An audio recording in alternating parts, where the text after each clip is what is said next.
بحمد ربي أبدأ المنيرة ثم الصلاة والسلام السيرة على نبي اسمه محمد أبوه عبد الله منه مفرد السلام عليكم ورحمة الله. بسم الله الحمد لله رب العالمين والصلاة والسلام على رسول الله. ഏറെ സ്നേഹമുള്ള പഠിതാക്കളെ, പരിശുദ്ധ റമദാനിൽ വളരെ പുണ്യം നിറഞ്ഞ സമയങ്ങളിലൂടെയാണ് നമ്മൾ കടന്നു പോകുന്നത്.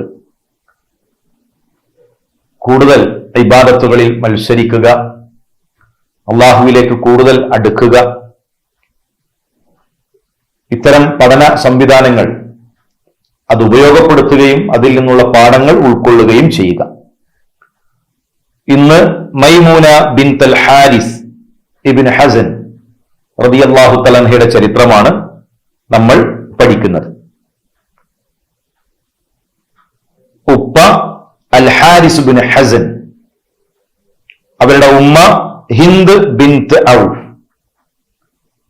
പ്രവാചകൻ സല്ലല്ലാഹു അലൈഹി വസല്ലം തങ്ങളുടെ നബുവത്തിന്റെ 3 വർഷം മുമ്പാണ് അവരുടെ ജനനം. നബുവത്ത് ലഭിക്കുന്നതിന്റെ 3 വർഷം മുമ്പാണ് അവരുടെ ജനനം. പ്രവാചകൻ സല്ലല്ലാഹു അലൈഹി വസല്ലം തങ്ങൾ അവരുടെ 26ാമത്തെ വയസ്സിലാണ് അവരുടെ ജീവിതത്തിലേക്ക് റസൂലുള്ളാഹി കടന്നു വരുന്നത്. ഹിജ്റയുടെ 7 ദുൽഖഅദ് മാസത്തിൽ പ്രവാചകൻ സല്ലല്ലാഹു അലൈഹി വസല്ലം തങ്ങൾ ഉംറത്തുൽ ഖളാ നിർവഹിക്കാൻ മക്കയിലേക്ക് വരുന്ന ആ സമയത്താണ് പ്രവാചകൻ സല്ലല്ലാഹു അലൈഹി വസല്ലം തങ്ങൾ അവരെ വിവാഹം കഴിക്കുന്നത്. ഹിജ്റയുടെ 6 റസൂലുള്ളാഹി മക്കയിലേക്ക് ഉംറ നിർവഹിക്കാൻ വന്നു. പല സ്വഹാബികളും ഉംറ നിർവഹിക്കുന്ന ഒരു സ്വപ്നം കണ്ടു. അവർക്ക് മക്കയിലേക്ക് വരാൻ അതിയായ ആഗ്രഹമുണ്ടായി. കാരണം 6 വർഷത്തോളം അവരുടെ പ്രിയപ്പെട്ട മക്ക അവർ കണ്ടിട്ടില്ല.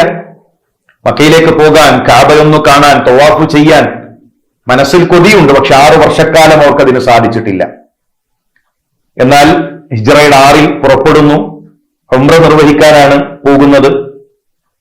ആ യാത്ര ഹുദൈബിയ സന്ധിയിലേക്ക് വഴിമാറുന്നു, തിരിച്ചു പോകുന്നു. ഹുദൈബിയ സന്ധി പ്രകാരം ഹിജ്റയുടെ 7 പ്രവാചകൻ സല്ലല്ലാഹു അലൈഹി വസല്ലം തങ്ങൾക്ക് മക്കയിലേക്ക് വരാം. പക്ഷെ വന്നു കഴിഞ്ഞാൽ 3 ദിവസം മാത്രമാണ് അവിടെ താമസിക്കാൻ കഴിയുക. ആയുധങ്ങൾ കയ്യിൽ കരുതരുത്. ഇതൊക്കെ കരാറാണ്. അങ്ങനെ പ്രവാചകൻ സല്ലല്ലാഹു അലൈഹി വസല്ലം തങ്ങൾ ഉംറത്തുൽ ഖളാ നിർവഹിക്കാൻ മക്കയിലേക്ക് വരുന്നു. 3 ദിവസം മാത്രമേ അവിടെ കഴിയാൻ പാടുള്ളൂ. 3 ദിവസമായപ്പോൾ സുഹൈൽ ബിൻ അംർ വന്ന് ഇനി പോകുന്നില്ലേ എന്ന രൂപത്തിൽ ചോദ്യങ്ങൾ ചെയ്യുന്നുണ്ട്. ആ സമയത്താണ് പ്രവാചകൻ സല്ലല്ലാഹു അലൈഹി വസല്ലം തങ്ങളുടെ മഹദി മൈമൂന റളിയല്ലാഹു തആല അൻഹയുമായി ഉള്ള വിവാഹം നടക്കുന്നത്. അതിനു മുമ്പ് 2 വിവാഹങ്ങൾ നടന്നിട്ടുണ്ട്. ഒന്നാമതായി അവരുടെ ജീവിതത്തിലേക്ക് വന്നത് മസ്ഊദ് ബിൻ അംർ എന്ന വ്യക്തിയാണ്. അയാൾ അവരെ വിവാഹമോചനം നടത്തി. പിന്നീട് അബൂ രഹിം ഇബ്നു അബ്ദുൽ ഉസ്സ, ഇയാൾ മരണപ്പെട്ടുപോയി. അങ്ങനെ അവർ വിധവയായി കഴിയുന്ന സാഹചര്യം. മഹാനായ അബ്ബാസ് റളിയല്ലാഹു തആല അൻഹു, അദ്ദേഹമാണ് പ്രവാചകൻ സല്ലല്ലാഹു അലൈഹി വസല്ലം തങ്ങളോട് മൈമൂന റളിയല്ലാഹു തആല അൻഹയെ വിവാഹം കഴിക്കാൻ ആവശ്യപ്പെടുന്നത്, വിവാഹം കഴിക്കാൻ പറയുന്നത്. അങ്ങനെ അബ്ബാസ് റളിയല്ലാഹു തആല അൻഹുവിന്റെ ആവശ്യപ്രകാരം വിവാഹാഭ്യർത്ഥന നടത്തുകയും ആ വിവാഹം നടക്കുകയും ചെയ്തു. ഹിജ്റയുടെ 51 വരെ അവർ ജീവിച്ചു. ഹിജ്റയുടെ 51-ൽ ഹജ്ജ് നിർവഹിച്ച് തിരിച്ചു വരുന്ന സമയത്ത് സെരിഫ് എന്ന സ്ഥലത്ത് വെച്ചുകൊണ്ടാണ് അവർ മരണപ്പെടുന്നത്. അഥവാ റസൂലുള്ളാഹി സ്വല്ലല്ലാഹു അലൈഹി വസല്ലം തങ്ങളുടെ ജീവിതത്തിലേക്ക് വരുന്നത് ഒരു ഉംറ നിർവഹിച്ച് തിരിച്ച് മദീനയിലേക്ക് റസൂലുള്ളാഹിയുടെ ഇണയായിക്കൊണ്ടാണ് അവർ വരുന്നത്.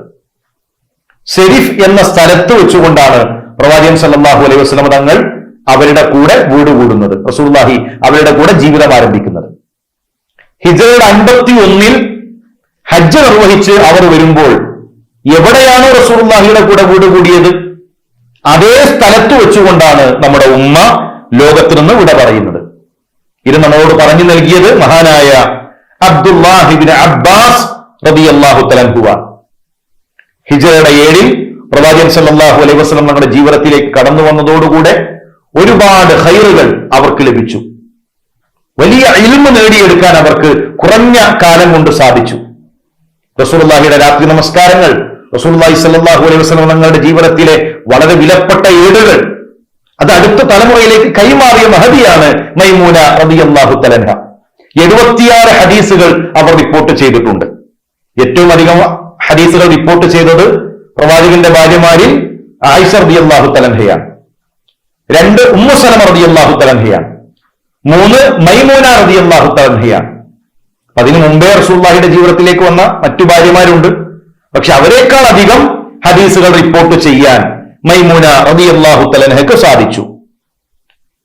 അവരുടെ മരണത്തിന് ശേഷം അബ്ദുല്ലാഹി ഇബ്നു അബ്ബാസ് റളിയല്ലാഹു തആല അൻഹുവാണ് അവരുടെ ജനാസ മയ്യത്ത് നമസ്കാരത്തിന് നേതൃത്വം വഹിക്കുന്നത്. മയ്യത്ത് ഖബറിലേക്ക് ഇറക്കി വെക്കുമ്പോൾ അദ്ദേഹം പറഞ്ഞു, നിങ്ങൾ ആ മയ്യത്തിനെ ഇളക്കരുത്, അതിനെ ഏതെങ്കിലും രൂപത്തിൽ നിങ്ങൾ പ്രയാസപ്പെടുത്തരുത്. ഇന്നഹ സൗജത്തു നബിയിക്കും, ഇത് നിങ്ങളുടെ പ്രവാചകന്റെ ഇണയാണ്, അതുകൊണ്ട് ഇളക്കാതെ സാവകാശത്തിൽ ഖബറിലേക്ക് ഇറക്കി വെക്കണേ എന്ന് മഹാനായ അബ്ദുല്ലാഹി ഇബ്നു അബ്ബാസ് റളിയല്ലാഹു തആല അൻഹു പറയുന്നുണ്ട്. അബ്ദുല്ലാഹി ഇബ്നു അബ്ബാസ് റളിയല്ലാഹു തആല അൻഹു മൈമൂന റളിയല്ലാഹു തആല അൻഹയുടെ വീട്ടിൽ റസൂലുള്ളാഹി ഉള്ള ദിവസങ്ങളിൽ അവിടെ വിരുന്നിൽ വരുമായിരുന്നു. കാരണം കുഞ്ഞാമ്മയാണ്, വളരെ അടുത്ത ബന്ധമാണ് മൈമൂന റളിയല്ലാഹു തആല അൻഹയുമായി അബ്ദുല്ലാഹി ഇബ്നു അബ്ബാസ് റളിയല്ലാഹു തആല അൻഹുവിനുള്ളത്. അവരുടെ വീട്ടിലേക്ക് നിൽക്കാൻ ഒരു ചെറിയ കുട്ടിയാണ്. എന്തിനാണ് വരുന്നത്? റസൂലുള്ളാഹി സ്വല്ലല്ലാഹു അലൈഹി വസല്ലം തങ്ങളെ പഠിക്കാൻ, പ്രവാചകന്റെ രാത്രി നമസ്കാരം മനസ്സിലാക്കാൻ, നബിയുടെ കൂടെ നമസ്കരിക്കാൻ, വളരെ ചെറിയ പ്രായത്തിലെ ഇൽമിനോടുള്ള താല്പര്യമാണ്. അങ്ങനെ റസൂലുള്ളാഹി സ്വല്ലല്ലാഹു അലൈഹി വസല്ലം തങ്ങൾ മൈമൂന റളിയല്ലാഹു തആല അൻഹയുടെ വീട്ടിൽ കഴിയുമ്പോൾ പലതവണ മഹാനായ അബ്ദുല്ലാഹി ഇബ്നു അബ്ബാസ് അവിടെ വരുന്നുണ്ട്. റസൂലുള്ളാഹി രാത്രി നമസ്കരിക്കുമ്പോൾ തന്നെ വിളിച്ചുണർത്താൻ അവർ മൈമൂന റളിയല്ലാഹു തആല അൻഹയോട് ആവശ്യപ്പെടുന്നുണ്ട്. റസൂലുള്ളാഹി നമസ്കാരം ആരംഭിക്കുമ്പോൾ മൈമൂന റളിയല്ലാഹു തആല അൻഹ അബ്ദുല്ലാഹി ഇബ്നു അബ്ബാസിനെ വിളിച്ചെഴുന്നേൽപ്പിക്കും. അദ്ദേഹം റസൂലുള്ളാഹിയുടെ നമസ്കാരം പഠിക്കും. ഒരു ദിവസം പ്രവാചകൻ സല്ലല്ലാഹു അലൈഹി വസല്ലം തങ്ങൾ എഴുന്നേറ്റപ്പോൾ വുളൂ ചെയ്യാനുള്ള വെള്ളം അവിടെ തയ്യാറായിട്ടുണ്ട്. അത് മൈമൂന റളിയല്ലാഹു തആല അൻഹ കൊണ്ടുവച്ചതല്ല.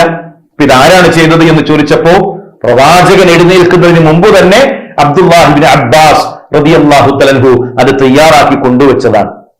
ആ സമയത്ത് പ്രവാചകൻ സല്ലല്ലാഹു അലൈഹി വസല്ലം തങ്ങൾ പ്രാർത്ഥിച്ചു, അല്ലാഹുമ്മ ഫഖിഹുഹു ഫിദ്ദീൻ വഅല്ലിംഹു തഅവീൽ. അല്ലാഹുവേ, ദീനിൽ ആഴത്തിൽ അറിവ് നൽകണേ, ഖുർആനിന്റെ തഫ്സീറുകൾ അബ്ദുല്ലാഹി ഇബ്നു അബ്ബാസിന് അറിയിച്ചു കൊടുക്കണേ, പഠിപ്പിച്ചു കൊടുക്കണേ എന്ന് പ്രവാചകൻ സല്ലല്ലാഹു അലൈഹി വസല്ലം തങ്ങൾ പ്രാർത്ഥിക്കുകയാണ്. ഈ ചരിത്ര സംഭവങ്ങൾ നടക്കുന്നത് നമ്മുടെ ഉമ്മ മൈമൂന റളിയല്ലാഹു തആല അൻഹയുടെ വീട്ടിൽ വെച്ചുകൊണ്ടാണ്. ഏതായിരുന്നാലും നമുക്കൊക്കെ പഠിക്കാൻ ഈ വലിയ വലിയ പാഠങ്ങളാണ് ഇസ്ലാമിക ചരിത്രത്തിലെ നമ്മുടെ ഉമ്മമാർ അവർ നിർവഹിച്ചു പോയിട്ടുള്ളത്. അവർ ബാക്കിയാക്കിയ പ്രവാചകൻ സല്ലല്ലാഹു അലൈഹി വസല്ലം തങ്ങളുടെ അനന്തരം അത് വീതിച്ചെടുക്കാൻ നമുക്കും സാധിക്കേണ്ടതുണ്ട്. വിജ്ഞാനം നേടുന്ന, വിജ്ഞാനം പഠിക്കുന്ന ഒരു സംസ്കാരം ഉണ്ടാക്കിയെടുക്കുക. അതോടൊപ്പം ഇത്തരം വിജ്ഞാനങ്ങൾ മറ്റുള്ളവരിലേക്ക് കൂടെ കൈമാറാൻ, നമ്മുടെ കുടുംബങ്ങളിലേക്ക് കൂടെ കൈമാറാൻ നമുക്ക് സാധിക്കണം. പലരും റസൂലുള്ളാഹിയുടെ കുടുംബത്തെ പറ്റി അജ്ഞരാൻ, ആരാണ് നമ്മുടെ ഉമ്മമാർ എന്നുപോലും അറിയാതെ, അവരുടെ ചരിത്രങ്ങൾ അറിയാതെ ഇരുട്ടിൽ തപ്പുകയാണ്. നമ്മുടെ ഉമ്മമാരുടെ ചരിത്രം വെളിച്ചം നിറക്കുന്നതാണ്. പ്രത്യേകിച്ച് ഈ കാലഘട്ടത്തിലെ മുസ്ലിം സഹോദരിമാർക്ക്, അവർക്കിടയിലേക്ക് നമുക്ക് ഈ വെളിച്ചം കൈമാറാൻ സാധിക്കേണ്ടതുണ്ട്. ഇത്തരം നന്മകൾ പ്രചരിപ്പിക്കുന്നവരിൽ നമ്മളും പങ്കാളികളാവുക. അള്ളാഹു അനുഗ്രഹിക്കട്ടെ. അസ്സലാമു അലൈക്കും വറഹ്മത്തുള്ളാഹി വബറകാതുഹു.